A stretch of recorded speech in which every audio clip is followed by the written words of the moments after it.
Spain owned more silver than any civilization in human history. Between 1500 and 1650, Spanish galleons carried over 181 million pesos of silver from the Americas to Seville. At its peak, a single mountain in modern Bolivia produced more wealth than the annual economic output of France, England, and the Dutch Republic combined. The simple story tells you Spain became the most dominant empire on earth because of this silver. The simple story is wrong. Spain did not become wealthy. Spain became addicted. And the silver flowing from Potosi did something far worse than enrich the Spanish crown. It hollowed out the entire productive economy, created a permanent class of foreign creditors who extracted wealth at the source, and funded an endless series of unwinnable wars across 3 continents. Here is the number your history teacher never explained. Spain declared bankruptcy 8 times between 1557 and 1680. 8 times. The richest empire in the world went broke more often than any other major power in European history, not despite the silver. Because of it. The distinction matters. Money did not equal wealth. Money equaled dependency. Money equaled structural weakness. Money equaled the slow death of an empire drowning in its own treasure. This is the story of how a resource flood created a permanent extraction machinery. Genoese bankers became the true gatekeepers of Spanish finance, positioning themselves at every bottleneck between American mines and European markets. The Spanish crown faced leverage it did not understand and incentives it failed to recognize until too late. Silver flowed through Spain like water through a pipe. It never stayed. It never built.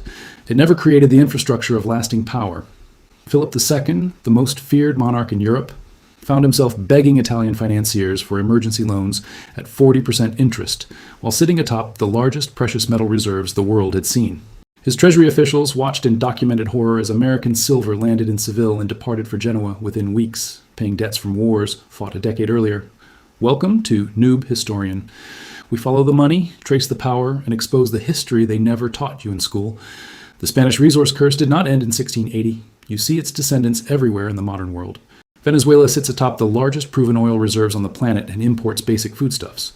Saudi Arabia spends billions attempting to escape the same trap the Spanish Habsburgs failed to avoid. Economists name this phenomenon Dutch disease, after the Netherlands' 1960s natural gas discovery, but Spain invented the condition 4 centuries earlier. Your own economy still carries these patterns. When central banks expand money supplies without corresponding productive growth, the Spanish experience provides the historical warning. When resource-rich nations fail to diversify, the 8 bankruptcies of the Habsburg crown explain why. When foreign creditors extract wealth from developing nations, they follow a playbook the Genoese bankers perfected in the 1500s. Spain teaches us something essential. Abundance is not power. Systems are power. And the empire with the most silver in history died because it never understood the difference. In 1545, an indigenous llama herder named Diego Hualpa made a fire on a mountainside in the viceroyalty of Peru. The heat revealed veins of pure silver running through the rock. Within 5 years, the Spanish had established Potosi at the base of this mountain. Within 50 years, Potosi became one of the largest cities in the world. The Cerro Rico, the rich mountain, produced silver on a scale the old world had never witnessed. At its peak in 1592, the mines extracted over 7 million pesos of silver annually. To put this in perspective, the entire English crown revenue at the time amounted to roughly £500,000. A single Peruvian mountain generated more wealth than major European kingdoms. The Casa de Contratación in Seville maintained records of every shipment arriving from the Americas. These shipping manifests, preserved in the Seville archives, document 181,133,180 pesos of silver entering Spain between 1503 and 1660. Historian Earl J. Hamilton spent years analyzing these records and produced the first comprehensive study of what he called the price revolution. During the 1590s, silver imports peaked at approximately 35 million pesos annually. The Spanish crown claimed 1/5 of all production through the quinto real, the royal fifth. Additional taxes, trade revenues, and fees pushed government income to levels no European monarch had seen before. King Philip II commanded armies across Europe, fleets in every ocean, and territories on 4 continents. His income exceeded the combined revenues of France, England, and the Italian states. On paper, Spain had become invincible. The problem began at the source. Potosi did not run on Spanish labor.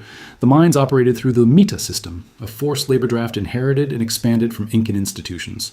Indigenous workers from across the Andes faced mandatory service periods in the mines, working at extreme altitude and conditions of extraordinary danger. The records from the Archivo General de Indias document steady decline in the indigenous population throughout the mining regions. Disease, overwork, and mercury poisoning decimated communities. The same records show extraction costs rising decade After a decade as the richest veins depleted and deeper shafts required more labor and more mercury for the amalgamation process, Spain faced a fundamental problem. The silver supply, while enormous, required constant reinvestment. Mines needed timber, mercury, labor, food supplies, and transportation infrastructure. The crown needed to maintain colonial administration, military garrisons, and shipping protection across the Atlantic. Every peso extracted from Potosi carried hidden costs, and those costs grew while the crown treated silver income as guaranteed revenue, spending against future shipments and borrowing against future production. The mountain produced wealth measured in hundreds of millions of pesos, but the mountain also produced obligations measured in billions. More silver arrived in Seville between 1580 and 1620 than during any other period. These were also the decades when Spain's domestic economy began its terminal decline. The correlation is not coincidental. The silver did something to Spain no one anticipated. It made production unnecessary. It made imports cheaper than domestic goods. It made every Spaniard who worked with their hands a fool when Peruvian silver purchased everything from abroad. When silver flooded into Spain, prices rose. The statement sounds obvious. The consequences were not obvious at all. Between 1500 and 1600, prices in Spain increased by approximately 400%. Wages rose too, but wages never keep pace with prices during monetary expansion.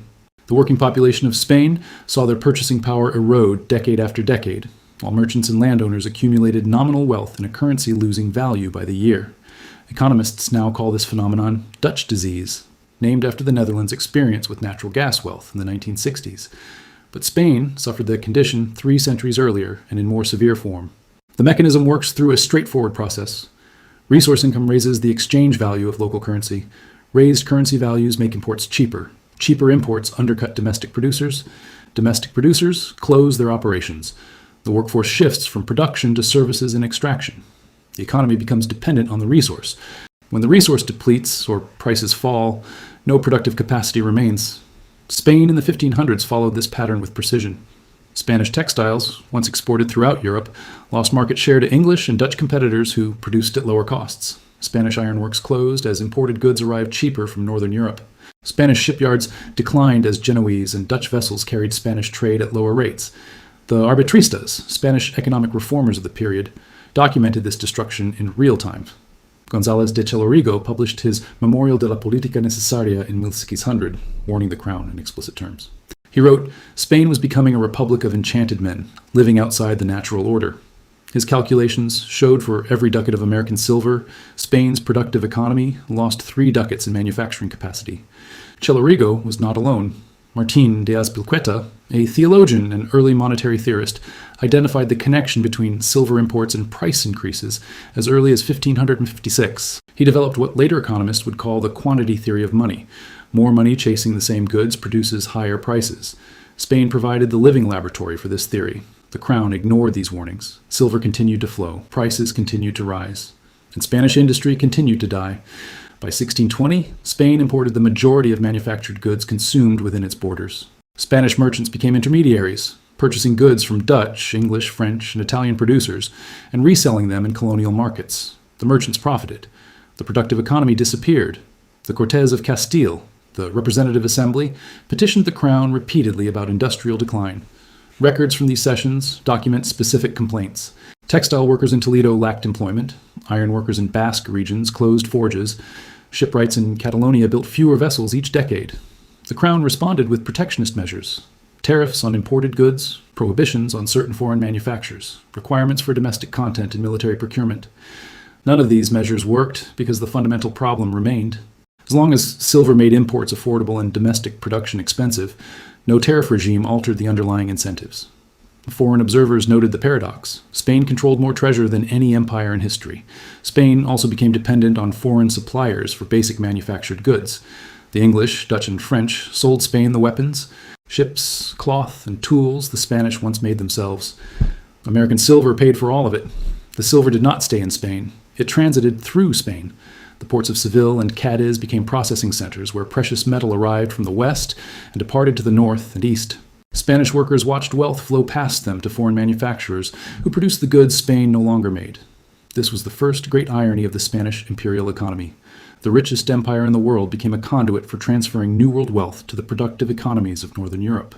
Spain owned the mines. Other nations owned the factories. Factories proved more valuable in the long term. Silver arrived in Seville. Within weeks, it departed for Genoa.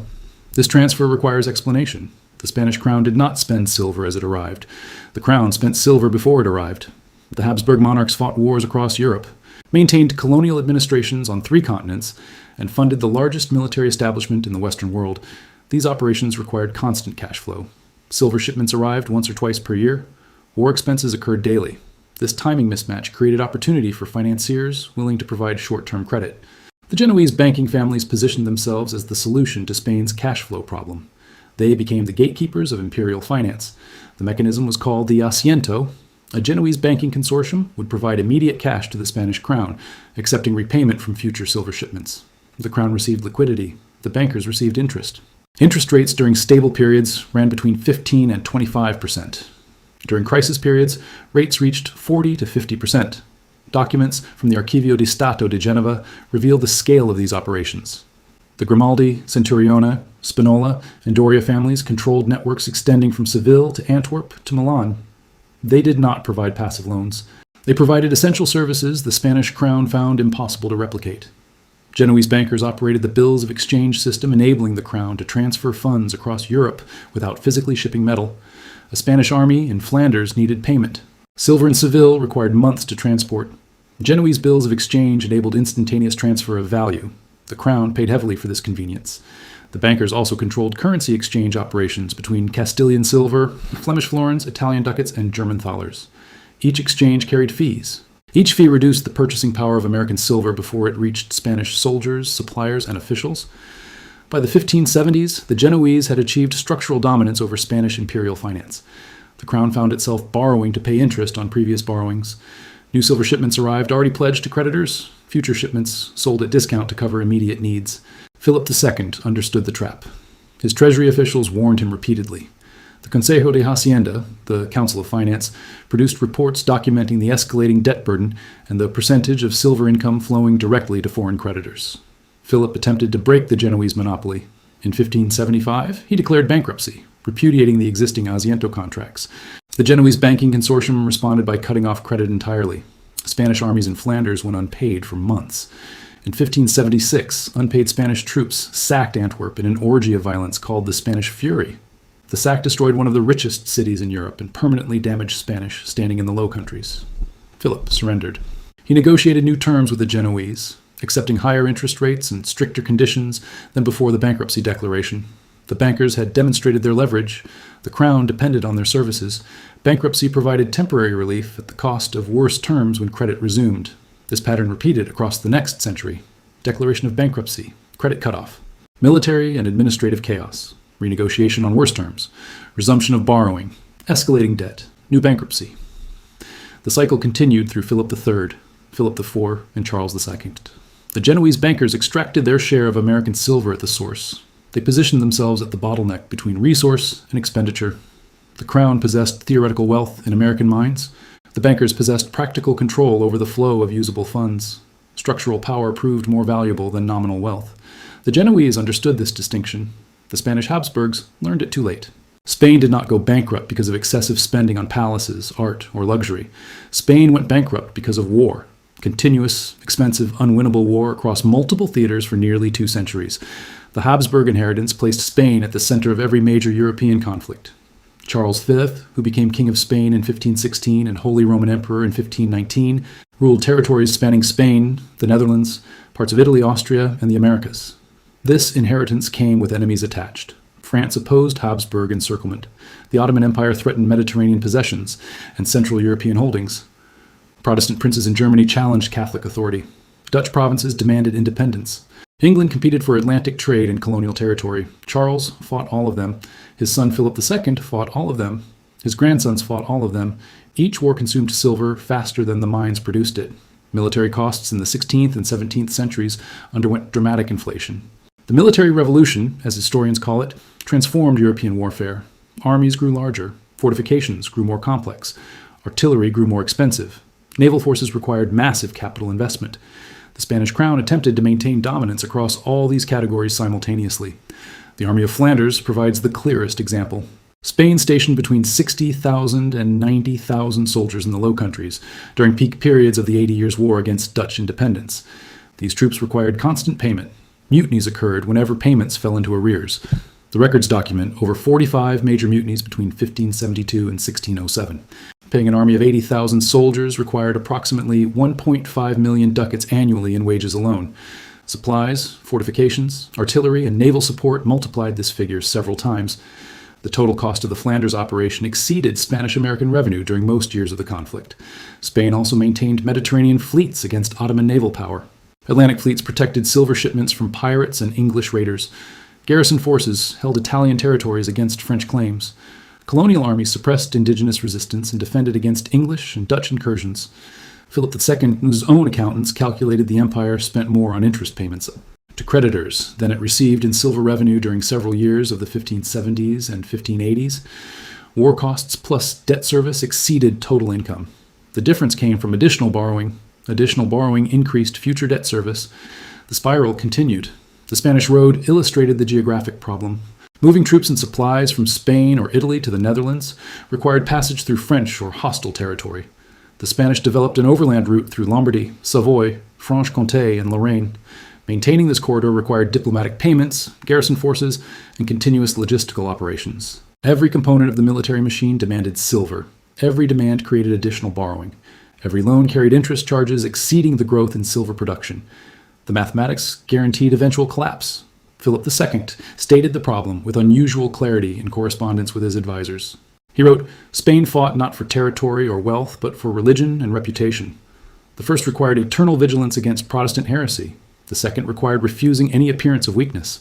Neither goal permitted strategic retreat or cost reduction. The crown chose honor over solvency, 8 times. Each Spanish bankruptcy tells its own story. Together they reveal a pattern of structural failure repeated across 5 generations of Habsburg rule. The first bankruptcy came in 1557. Charles V had abdicated the previous year, leaving Philip II a treasury exhausted by decades of war against France, the Ottomans, and German Protestant princes. Philip's debts exceeded 36 million ducats. Annual silver revenue ran approximately 5 million ducats. The crown suspended payments to creditors, forced debt conversion into long-term bonds at reduced interest rates, and began the negotiations with Genoese bankers over future financing. 3 years later, in 1560, Philip declared bankruptcy again. The costs of concluding the Italian wars and maintaining defensive positions against the Ottomans had consumed the breathing room from the first default. Creditors accepted another forced conversion. The pattern established itself. The third bankruptcy in 1575 followed the explosion of costs from the Dutch revolt. Spanish forces had been fighting Dutch rebels since 1568. The Duke of Alba's army of Flanders required constant reinforcement. Naval campaigns against Ottoman expansion in the Mediterranean culminated in the Battle of Lepanto in 1571, a tactical victory requiring massive fleet expenditure. Philip defaulted with debts exceeding 80 million ducats, approximately 15 years of American silver income. The Genoese credit cutoff produced the Spanish Fury at Antwerp in 1576. The subsequent renegotiation imposed the worst terms yet on the Spanish crown. The fourth bankruptcy in 1596 came as Philip II prepared the second Armada expedition against England. The first Armada in 1588 had consumed enormous resources and failed catastrophically. Philip refused to accept the strategic implications. He borrowed heavily for renewed attempts. He died in 1598 with debts exceeding 100 million ducats. Philip III inherited bankruptcy and declared his own in 1607. The new king had continued his father's policies without his father's administrative focus. Spending continued. Silver production began its long decline from the peak levels of the 1590s. The gap between income and obligations widened. Philip IV reached the throne in 1621 and immediately faced the renewal of war against the Dutch as the 12 years' truce expired. His chief minister, the Count Duke of Olivares, attempted comprehensive reform of Spanish finances and administration. The reforms failed. Bankruptcy came in 1627. The 1647 bankruptcy coincided with revolts in Catalonia and Portugal, both triggered by crown demands for additional taxation and military contributions. Spain was fighting France, the Dutch, Portuguese rebels, Catalan rebels, and defending Italian territories simultaneously. The silver fleet from the Americas was captured by the Dutch admiral Piet Hein in 1628, eliminating an entire year's revenue. The 1653 bankruptcy followed continued military disasters. Spanish infantry suffered decisive defeat at Rocroi in 1643, ending the reputation for invincibility the tercios had maintained for 150 years. Portugal consolidated independence. Catalonia returned to the crown, but only after French intervention demonstrated Spanish military weakness. The final bankruptcy of 1680 came under the reign of Charles II, the last Habsburg king of Spain. Charles was physically and mentally disabled, the product of generations of Habsburg inbreeding. His reign saw the final loss of international position as Spain accepted secondary status among European powers, 8 bankruptcies across 123 years. Each one followed the same pattern. Excessive military commitments, borrowing against future silver income, rising interest rates as creditors recognized increasing risk, debt service consuming current revenue, default, renegotiation, resumption of borrowing, repeat. The Spanish crown never solved the underlying problem because the underlying problem was structural. Resource income funded military adventures. Military adventures created debt. Debt consumed resource income. More borrowing covered the gap. More military commitments justified continued borrowing. The cycle fed itself. Modern economists examine this sequence as the canonical example of resource curse dynamics. Easy money enabled poor decisions. Poor decisions created dependencies. Dependencies required continued easy money.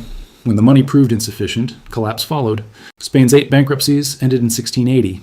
The patterns they established continue today. Venezuela provides the most direct modern parallel. The South American nation holds the largest proven oil reserves on Earth.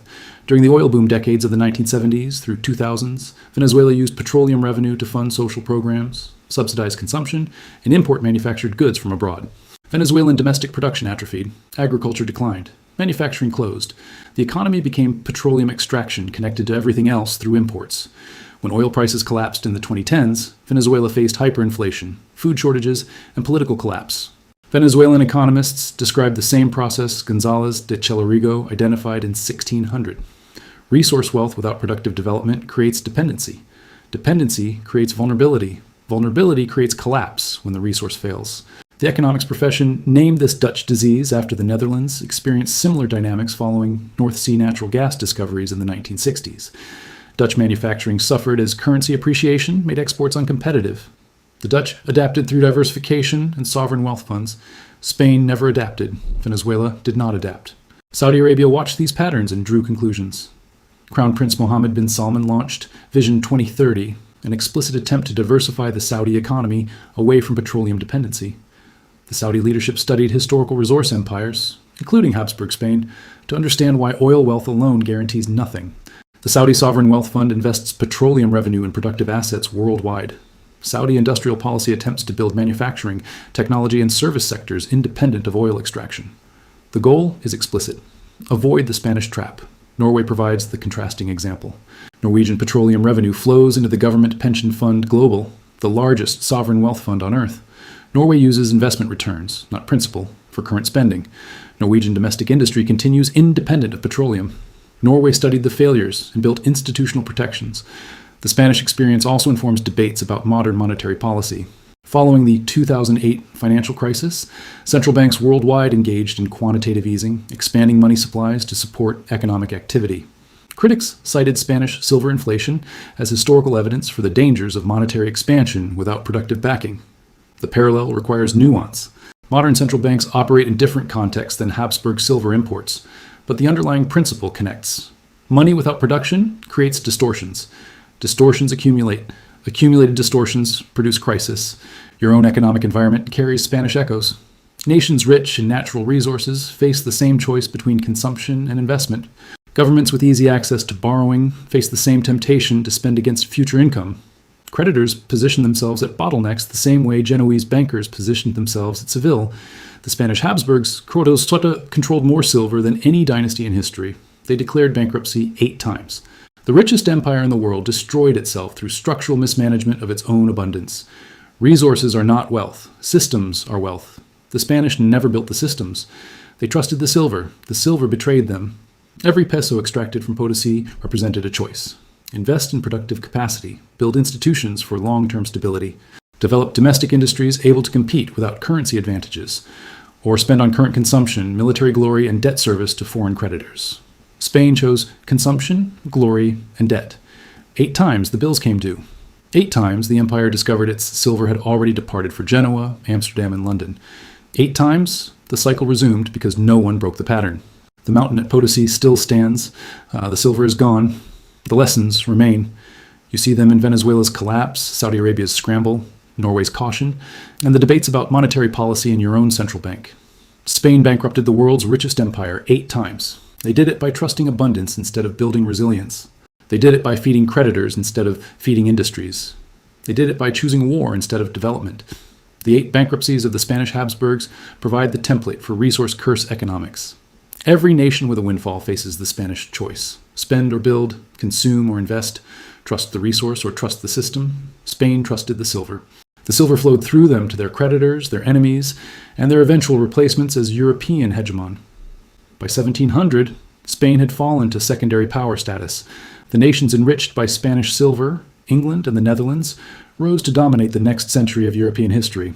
The money trail is clear. The lesson is clear. Resource wealth without institutional development guarantees failure. The Spanish proved it 8 times. The modern world keeps learning the same lesson. You see it when you fill your gas tank and notice prices depend on distant production decisions. You see it when resource-rich nations collapse despite apparent wealth. You see it in the debates about government spending, central bank policy, and sovereign debt. The 8 bankruptcies of the Spanish Habsburgs are not ancient history. They are the template for understanding why wealth is not power, why money is not security, and why the richest empire in history died broke. Spain had the silver. Spain lost the future. The silver is what killed them.